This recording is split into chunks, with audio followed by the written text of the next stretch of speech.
Do you want to know how much it costs to park in an RV campground in America? In this video, I'm going to tell you exactly how much I paid for every single RV park I went to on my 3-month road trip around America. So I found it really useful to write in the book every day where we stayed, how much we paid, where we went, just lots of different things. And that was really good for making videos afterwards. I put the day, the date, where we stayed, and then the cost. So you see, for 3 months, I got three and a bit pages. Yeah. So let's start with the first one. San Simeon, which was a state park, not an RV park. So they're slightly cheaper. That was $35. Next one was in Olema Campground, which was $74. Then Johnny's by the Beach, that was the first one that was an RV park. That was in Eureka in Northern California. That was $70. The next one was Mount Shasta KOA City Holiday. That was a whopping $126.50 per night. We stayed there for 3 nights. We had 4 days in Mount Shasta because the region is really beautiful. They had so many waterfalls, so many hikes. It's a very spiritual place. There is a massive mountain there, Mount Shasta. If you book with El Monte, you will get a 10% discount for KOA, which is great because the KOA campgrounds are actually my fave. They were so beautiful, really well kept, tidy, clean. They had really nice laundry rooms. They had extra amenities. Usually they would have like a swimming pool and like really cool like chill areas. So I really recommend KOA. They were, in my opinion, the best campgrounds that we stayed at in America. And then we stayed in another little state campground. So that was only $20, which was just outside of Lake Tahoe. Lake Tahoe itself is very, very expensive. It's basically where wealthy people go to vacation. Loads of celebrities go there, and in Incline Village, that is a very exclusive area with private properties, with private beach access. If you're going to Lake Tahoe, you will have to pay high prices. We stayed in this really cool place, very famous place called Camp Richardson. Now, this was in South Lake Tahoe, and that was $158. It's a famous place because there's this famous story of this bear that broke into the ice cream shop that they have on site there. And the bear ate like 70 tubs of ice cream, and his favorite flavor was strawberry, apparently. Everyone there knows about it. They got photos of this bear. Here he is. It's all over socials if you want to have a look. We went on to Yosemite National Park, and we stayed in the campgrounds in the national park, and that was $35. We just stayed 1 night because we just did like almost 2 days in Yosemite. And then we stayed in Indian Flat RV Park, which was one of the cheaper ones, which was $64. We went to Alabama Hills, which is kind of like a famous place where they filmed Westerns in California, but it really is like in the middle of nowhere. It would be hard to get to if you were doing a road trip, put it that way. But basically that place that we stayed at, the Portuguese Joe campground, that was $40. And then we went on to Death Valley, which is also in California. That place was very interesting. We stayed in Stovepipe Wells Village just for 1 night.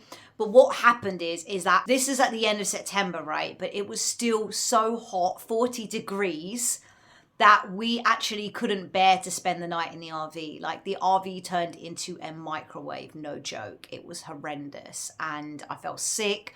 It was too hot. I couldn't sleep. You couldn't get any relief. So we actually booked a room on site, one of the little motel rooms, and I think that was like $140. It was really expensive, so we paid like $70 for the RV park. We ended up having to pay for a room as well. We met another couple, poor things, their AC broke, so they couldn't sleep in the RV either. And I think they were on a budget, so they had to just like sleep in the reception. Remember that. Then we were on to fabulous Las Vegas. Vegas is also another place that is very, very expensive. It was like Lake Tahoe, where the prices for the RV parks were expensive no matter where you stayed. Even staying in Circus, which was just literally a car park. It had an electricity hookup, but it didn't have full hookups. So that means it didn't have water. It didn't have the dump station where, you know, you can flush out your pee and your poo. It just had electricity, and we paid $90 for that. But we stayed 2 nights in Circus Circus, and then we spent 2 nights in Oasis Las Vegas Resort, which is a really nice RV resort. We paid $157 for 2 nights, and Circus Circus came to $156 for 2 nights. I'm sure you guys are going to be surprised, like I was, at how expensive it is to stay in RV parks, because I really thought it was a cheaper person's game. Like, you could just rock up there, it would be like $40, $50. I guess it's expensive for them to actually run an RV park because of all of the electricity and all of the services that people are using. Obviously, they have bills too. And obviously, we're not living in cheap times anymore. Like, things are really expensive after COVID, aren't they? So, unfortunately, that's how much it was. I'd be very interested to know how much it was pre-pandemic, if it was a lot cheaper or a bit, or I don't know. If anyone has done a road trip in America and been to RV parks pre-pandemic, please drop a comment, because I would like to know how much you paid. The next place we went to was Sedona in Arizona, and we stayed in this really beautiful place called Rancho Sedona RV Park. That place was so expensive. It was the most expensive RV park of the whole trip. It was $508 for only 4 nights. This RV park is the closest one to town. So you have the new town, and then you have like the downtown. So like the new town bit has got like Whole Foods, natural grocers. It's got like a really nice acai bowl place, lots of food places there. That's kind of more where the locals hang out. But then there's also like an upper town bit where it's very touristy. It's being catered for tourists. It's like all those souvenir shops, t-shirt shops, tour operators, that kind of thing. So this RV park was literally a 10-15 minute walk from there. It was kind of too far to go to the new part of town. You will need a car or an Uber, but I found it really difficult to get Ubers in Sedona. There wasn't much availability, and there were very long wait times, so I only ended up using an Uber once, and that became a problem to actually get around with the RV, because a lot of places with the RV you can't go, you can't park. So if you don't have another little car that you're towing with the RV, it will be quite difficult to go everywhere that you want.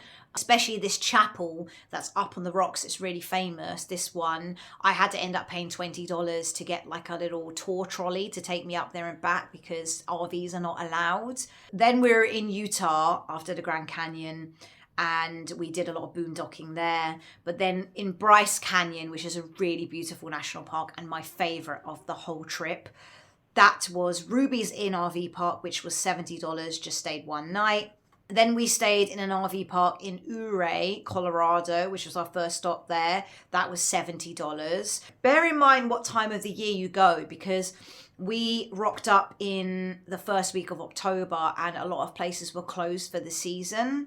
So a lot of the RV parks were actually not open and not taking anyone. So we were really lucky that we found that one, because there was literally like nowhere to boondock. Then another one in that area was $45, then $50.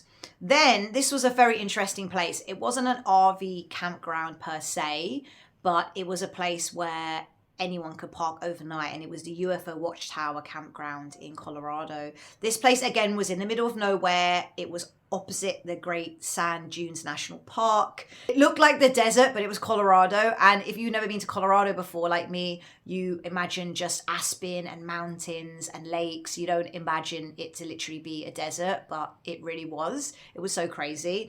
I think because we were on the border with New Mexico, that's why. You literally just put $20 in the little box there, and you stay overnight and see if you could see UFOs. We didn't, but the stars were beautiful there. The night sky there is like so undisturbed. I really recommend that if you guys really love stargazing. And we stayed in 2 RV parks in New Mexico, one in Taos and one in Santa Fe. Those were $45 each.